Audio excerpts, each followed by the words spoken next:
Good morning, student.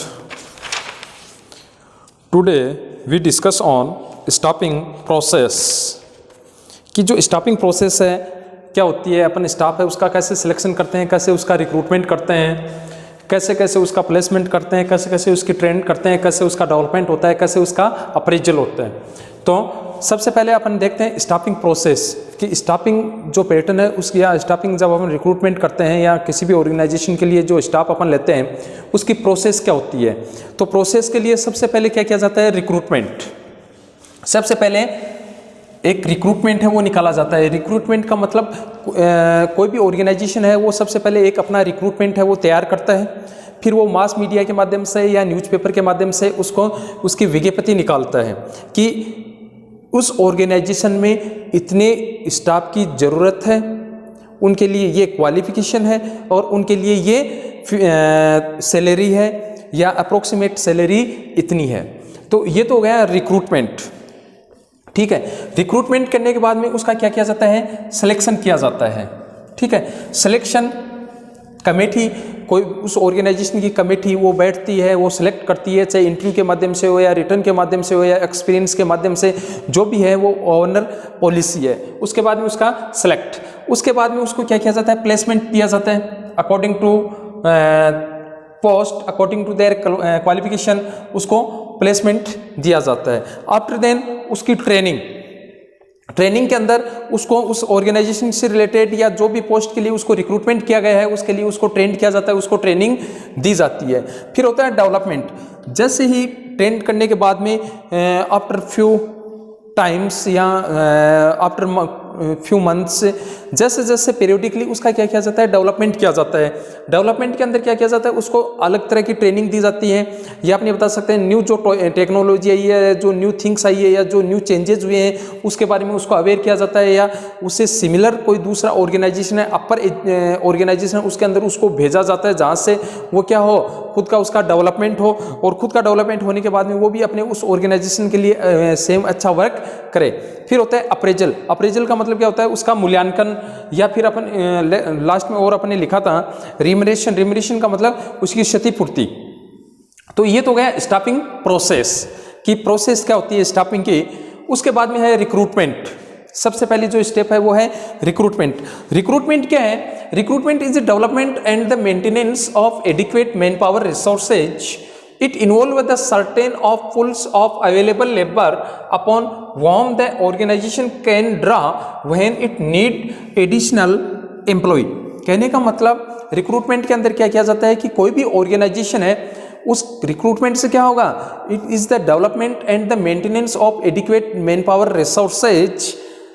It involves the certain of full of available laborers upon whom the organization. कहने का मतलब किसी भी organisation के लिए जब वो जैसे जैसे ऑर्गेनाइजेशन ग्रोथ करेगा वैसे वैसे उसको स्टाफिंग की जरूरत पड़ेगी या स्टाफ की जरूरत पड़ेगी।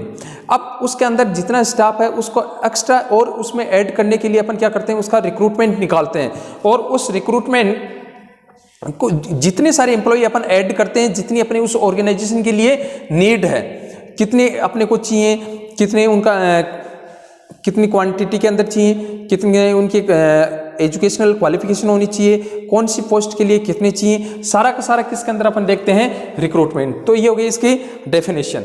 फिर अपन बात करते हैं फैक्टर अफेक्टिंग रिक्रूटमेंट पॉलिसी कि जो रिक्रूटमेंट जो पॉलिसी होती है किसी भी ऑर्गेनाइजेशन की, उसके कौन कौन से ऐसे फैक्टर्स हैं जो अफेक्ट करते हैं। तो इसके अंदर फर्स्ट तो हो गया ऑर्गेनाइजेशनल ऑब्जेक्टिव कि अपना जो ऑर्गेनाइजेशन का जो ऑब्जेक्टिव है वो एक तो इसको अफेक्ट करता है कि अपनी क्योंकि सभी ऑर्गेनाइजेशन होते हैं, सबका क्या होता है, अलग अलग ऑब्जेक्टिव होता है, अलग अलग टारगेट होता है। किसी ऑर्गेनाइजेशन का कुछ है, किसी ऑर्गेनाइजेशन का कुछ। तो सबसे पहले जो फैक्टर अफेक्ट करता है वो कौन सा है, ऑर्गेनाइजेशनल ऑब्जेक्टिव कि अपने ऑर्गेनाइजेशन का ऑब्जेक्टिव क्या है। फिर उसके बाद में personal policy of organisation and its competitor कि जितने सारे जो भी पर्सनल हैं उनकी पॉलिसी क्या है ऑर्गेनाइजेशन से रिलेटेड, और इसके कंपटीशन में और जितने सारे ऑर्गेनाइजेशन हैं उनकी पॉलिसी क्या है। जैसे पॉलिसी की अपन बात कर सकते हैं टाइम शेड्यूल की, उनकी रिमरेशन की, उनकी जैसे उनके एक्स्ट्रा बेनिफिट्स की, जितने सारे, क्योंकि हर एक ऑर्गेनाइजेशन के अंदर क्या होता है कि अलग अलग उसकी पॉलिसी होती है, पर्सनल से रिलेटेड अलग अलग पॉलिसी होती है। कई रिमरेशन कैसा देते हैं, कोई छुट्टी की अपन बात कर सकते हैं, हॉलीडेज की अपन बात कर सकते हैं, एक्स्ट्रा वर्क की अपन बात कर सकते हैं। तो ये सारी सारी क्या होती हैं, जो पर्सनल जो पॉलिसी होती हैं, या जितने सारे जो भी कंपटीटर होते हैं वो जितने सारे वो भी क्या करते हैं, इसको अफेक्ट करते हैं। फिर है प्रिफर्ड सोर्स ऑफ रिक्रूटमेंट। फिर नेक्स्ट लिखा है प्रिफर्ड सोर्स ऑफ रिक्रूटमेंट, कि जो जब अपने रिक्रूटमेंट का जो सोर्स है वो क्या है, वो क्या है, वो जब भी अपन स्टाफ है वो सिलेक्ट करते हैं तो एक तो होता है उसका रिटर्न होता है, वाइवा होता है, या किसी पर्सनल अप्रोच की वजह से होता है, तो उसका ये भी कहीं ना कहीं इसको अफेक्ट करता है। फिर अपन बात करते हैं next need of the organisation. अपनी ऑर्गेनाइजेशन को नीड किस चीज़ की है, कितनी नीड है, कितने स्टाफिंग पैटर्न की जरूरत है, कितनी उनकी सैलरी होनी चाहिए, ऐसा, तो ये भी कहीं ना कहीं रिक्रूटमेंट को अफेक्ट करता है।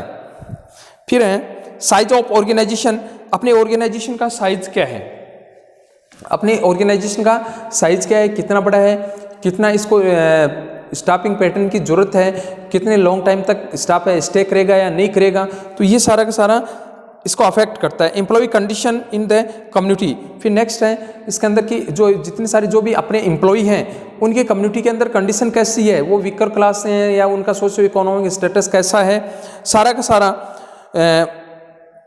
बहुत सारे ऐसे फैक्टर्स हैं जो क्या करते हैं, रिक्रूटमेंट पॉलिसी है उसको अफेक्ट करते हैं। तो ये हो गया फैक्टर अफेक्टिंग रिक्रूटमेंट पॉलिसी। फिर अपन बात करते हैं सोर्स ऑफ रिक्रूटमेंट, कि जो रिक्रूटमेंट है उसका सोर्स क्या क्या है, कैसे कैसे अपन रिक्रूटमेंट कर सकते हैं। तो एक तो होता है इंटरनल सोर्स और एक होता है external source. Internal source means जो इंटरनल जो सोर्स होता है ये क्या होता है, चिपर एंड क्विकर रिक्रूट। ये हमेशा क्या होता है, एकदम से इमीडिएट अपन इसके अंदर रिक्रूट कर सकते हैं। और इसके अंदर जो this source include employ already on the payroll present workforce where new vacancy arise people from within the organization will be upgraded। Means कहने का मतलब इंटरनल जो सोर्स होता है उसके अंदर क्या होता है कि जब रिक्रूटमेंट तो इसके अंदर लिया जाता है, लेकिन क्या किया जाता है, जो वहाँ की जो एम्प्लॉय हैं उन्हीं का क्या कर दिया जाता है, अकॉर्डिंग टू पोस्ट उनका अपग्रेडेशन कर दिया जाता है, उनको प्रमोट कर दिया जाता है। तो ये हो गया इंटरनल सोर्स।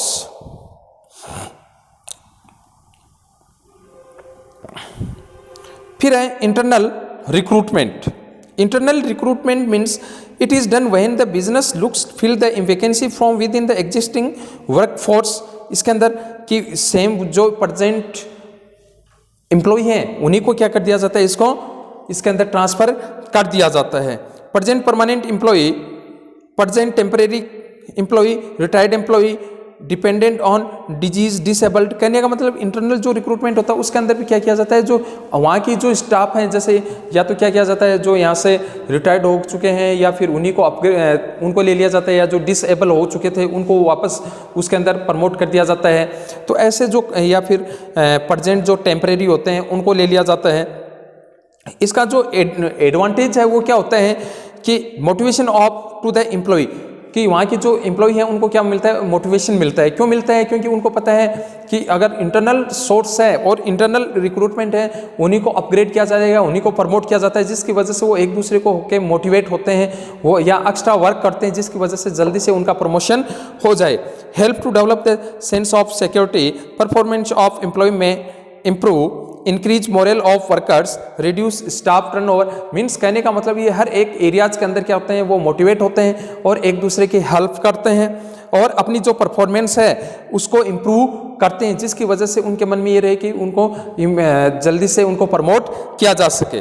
फिर है more experience employ can be recruit. अच्छा, दूसरा सेम इंटरनल सोर्स का सबसे बिगेस्ट जो एडवांटेज है वो क्या है कि वहाँ के जो एम्प्लॉय हैं उनका या अपने बता सकते हैं, जब भी उनको किया जाता है तो वो क्या मोर एक्सपीरियंस उनको मिल जाते हैं ऑर्गेनाइजेशन, क्योंकि वहाँ पे ऑलरेडी जो वर्कर हैं उनको तो जो भी और रिक्रूटमेंट सेल्स है उनको पता रहेगा कि भाई यहाँ पे जो वर्कर है वो हर एक अपने ऑर्गेनाइजेशन को बहुत ही अच्छे तरीके से जानता है।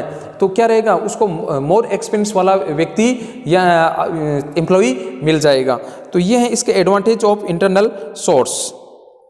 फिर है इसका डिसएडवांटेजेस क्या है कि डिसएडवांटेज, बिगेस्ट डिसएडवांटेज है कि टैलेंटेड जो स्टाफ है वो नहीं मिल पाता है, वो क्योंकि वहीं का वहीं उसको प्रमोट किया जाता है, तो बाहर से जो टैलेंटेड है स्टाफ वो कभी भी उसको नहीं मिल पाएगा, उनकी अपॉर्चुनिटी खत्म हो जाती है। फिर external source recruitment is when the business look fill the vacancy from any suitable applicant outside of the business, की बाहर के जो बिजनेसमैन है या अपने बता सकते हैं बाहर के जो एम्प्लॉय हैं उनको लिया जाता है, उसको अपन बोलते हैं एक्सटर्नल सोर्स। इसके जो एक्सटर्नल जो सोर्स हैं वो हैं employ working in the other organisation jobs present registered employee, exchange student from the reputed educational institution, candidate refer means कहने का मतलब candidate forward outside bring of the new ideas. इसका जो एडवांटेज है वो क्या रहेगा कि बाहर की जो एक्सटर्नल जो सोर्स है वो क्या रहेगा कि बाहर के जो आइडियाज़ हैं वो भी यहाँ पे आएंगे, बाहर की जो न्यू थिंग्स हैं उसका भी पता चलेगा, और large full of worker from which find the best candidate. अच्छा, जब बहुत सारे कैंडिडेट सामने आएंगे तो उसके अंदर जो बेस्ट कैंडिडेट है उसको सेलेक्ट करने की अपॉर्चुनिटी भी यहाँ पे रहेगी। फिर people have the wider range of experience, उनकी जो एक्सपीरियंस की जो रेंज है वो क्या हमेशा क्या रहती है, वाइड रहती है, बड़ी रहती है, लंबा रहता है। तो ये है इसके एडवांटेज ऑफ एक्सटर्नल सोर्स। तो टू सोर्स हो गए, इंटरनल सोर्स और एक्सटर्नल सोर्स। फिर उसके बाद में है इसके मेथड्स, कि मेथड्स क्या क्या हैं, इसके अलग अलग मेथड्स बताए हैं जो अपन डिस्कस करेंगे नेक्स्ट। Okay, thank you.